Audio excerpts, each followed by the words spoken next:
Isang buwan na nga mula ngayon yung ating huling benta po mga katambayan ng ating mga healthy chickens. At talagang masasabi ko po na talagang napakatumal po ng bintahan po ngayon.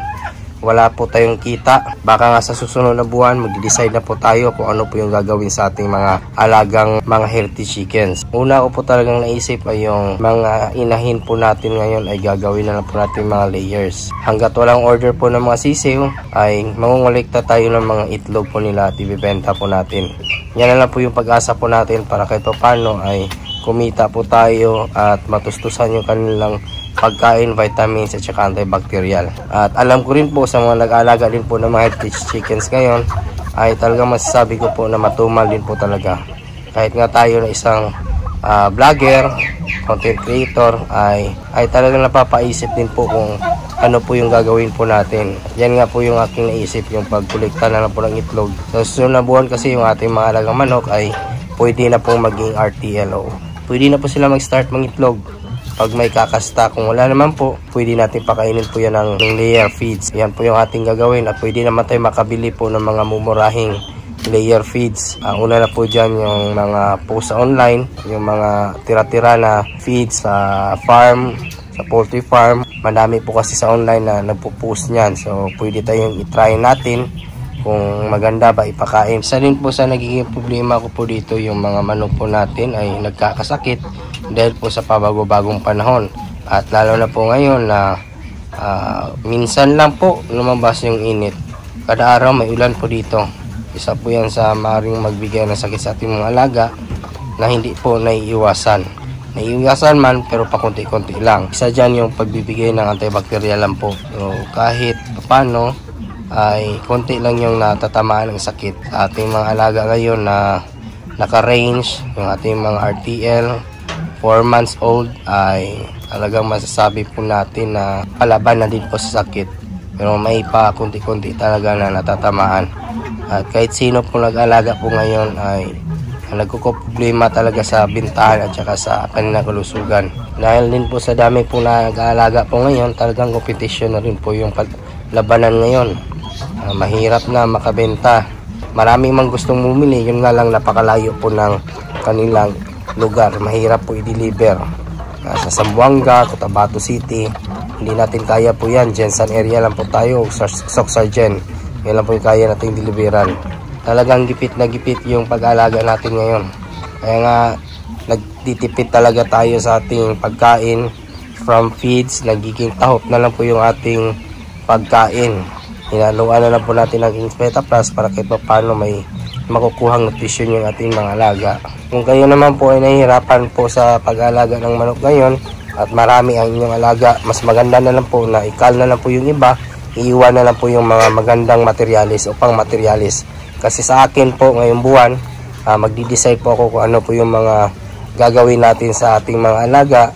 Pipilian natin ng mga quality po ng mga pang materialis at yung iba kung sakali na hindi talaga maganda ay pwede po nating ikal o ibenta po bilang pangkarne o i-dress na lang po natin pang ready to cook. Kung sinong bibili ng mga kapitbahay natin o kapamilya ay pwede nating pagdeliveran o pagbentahan. Yan po yung isa sa mga pwede natin gawin para maminusan yung ating pagbibigay ng pagkain sa kanila. Kaya isipin din po, kung hindi na talaga kaya ay minusan nyo po ang inyong mga alaga. Wala naman po problema sa ating mga heritage chickens kasi kung dadating man ang time na bibilis uli, bibilis yung bentahan o demand, mabilis lang naman po paramihin yung ating heritage chickens. Madali lang po mag-supply po ng mga sisiyo kasi nga palaging umiitlog o maganda mangitlog, maganda yung production, lalo na po pag maganda yung pagkain na ibibigay po natin. Huwag po manghinayang kung yung matira sa inyong mga alaga ay nasa 20-30 heads. Kayang-kaya po na mag-produce ng maraming sisiyo po niyan. Basta importante yung iiwan nyo po ang mga magagandang klase na manok, quality, walang sakit at malulusog. Isa din po sa mga naisip ko po ay baka bumalik tayo sa pagbenta po, pagtitinda po sa tabing daan po ng mga pangkal natin dito.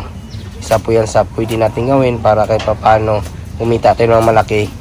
Instead na i-supply natin na mura yung kukuha sa atin o kunin sa atin, mura yung kuha, at least yung pagbenta dyan sa tabing daan may extra 50 pesos ka kada kilo.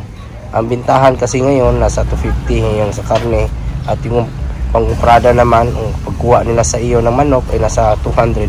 Sayang din po yung 50 pesos ko pag nagkataon na nakabenta ka po ng 10. May additional 500 ka kung sakali. Ganun dapat yung diskarte natin.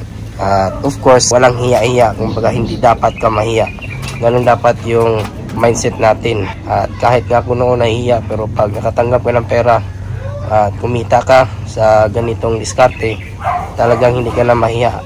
Kahit araw-arawin mo pang magbenta sa 100 para lang po kumita. Yung mga sinasabi ko po dito ay realidad po talaga ngayon yan.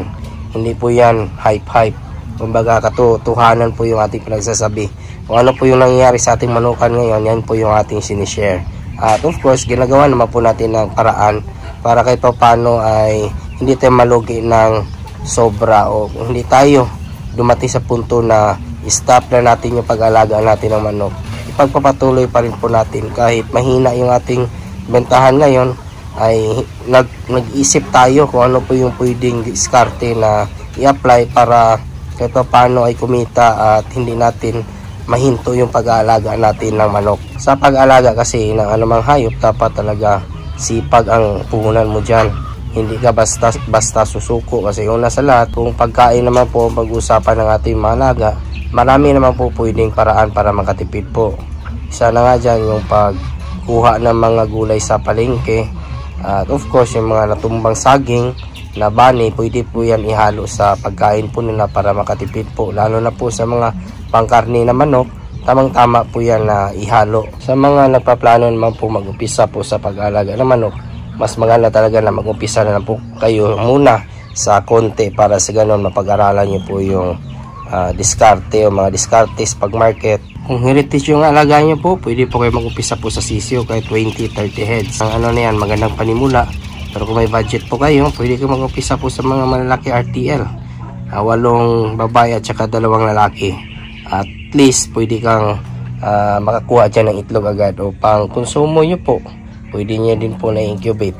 So isa yan sa mga pwede natin gawin. Kung gusto naman po ng manok na walang problema, o kumbaga konti lang yung problema na ma-encounter nyo, malakas yung resistensya, pwede tayo mag-umpisa sa native chicken.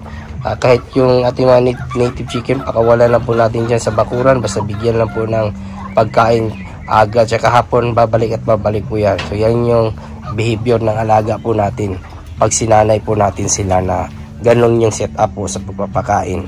Hindi yan lalayas basta may pagkain. Yan lang po yung kaganapan ngayong araw mga katambayan, at nagpapasalamat po pala ako sa mga bago po nating subscribers and viewers. Welcome po sa aking channel, at kung kayo lang po ay napadaan ngayon, sana po ay consider nyo po na i-follow, i-like, subscribe. Napakalaking tulong po yan. Kung may mga katanungan naman po kayo, ilagay lang po sa comment section at ating sasagutin. At huwag kalimutan i-click yung notification bell para sa mga susunod na videos. Bago muna tayo magpaalam, shoutout muna natin yung ating mga kaibigan dyan na si Melvin Galibot from Dado, Alamada, Abiliona S. Arnold. At sa mga nanonood po dyan ngayon, shoutout po sa inyong lahat. Sa mga hindi ko naman po na shoutout, isa-shoutout ko lang kayo sa susunod. Maraming salamat, God bless, at ingat po kayo palagi. Bye-bye!